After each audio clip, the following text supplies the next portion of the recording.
Welcome to hackahobby.com. Today I am going to show you how to prepare an image to be more laser friendly. Now this is kind of a generic tutorial.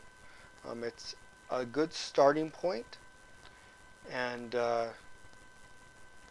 some settings may be a little bit different for different lasers, but like I said, it's a good starting point. I'm going to be using Photoshop. You can also use a free program called the GIMP. It's an open source program available for Mac, also available for PC, and it's free. We all like free.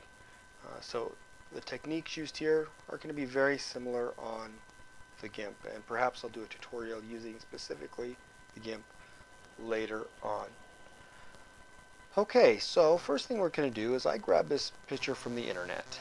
We're going to go to Image Size, and right now Photoshop is saying that this is going to be 23 inches by 17 inches. That's a pretty big image. Alright, we're going to decrease the size of that image to something that's more manageable. The first thing we're going to do, we're going to unclick Resample Image. Let's take it down to about 7 inches. So it's scaled to 7 inches by 5¼ inches. That is much more manageable. Okay, we're going to click OK.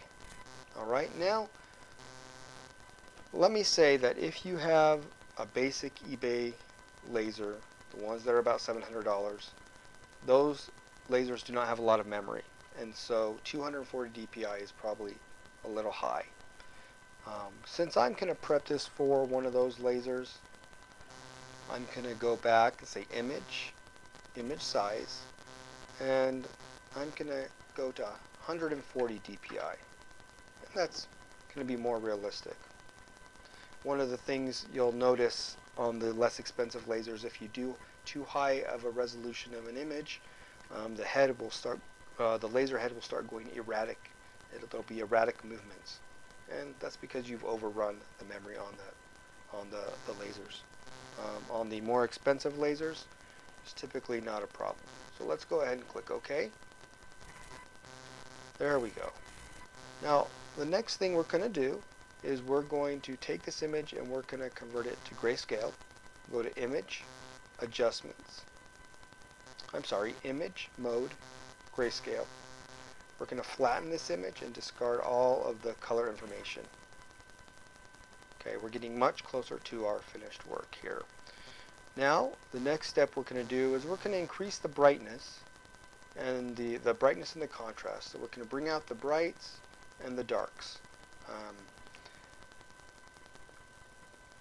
Making these more pronounced will actually make the laser engrave look a little bit more alive. So let's go to Image, Adjustments, Brightness, Contrast. We're going to change our brightness to 30, and we're going to change our contrast to 50. Now again, every image might be a little bit different. These are the settings that I've chosen here. You may choose different settings. It's going to take some practice. But let's go ahead and click OK. The next thing we're going to do is we're going to bring out, we're going to make the edges more defined. So we're going to go to Filter, Sharpen, Unmask.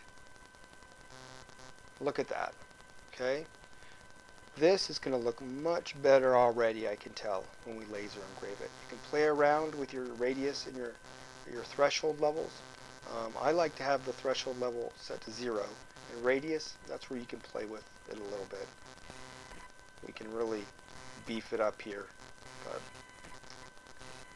let's take it back to 4 because that's what seems to work well for me. Click OK. Alright, now we're going to convert this into a bitmap image. Now, bitmap image takes a lot less memory, and there's really only 2 colors there. There's white and there's black. Right now, the image is grayscale. So we're going to go into Image, Mode, Bitmap. Our output is going to be 140 dpi. Now you can try different settings.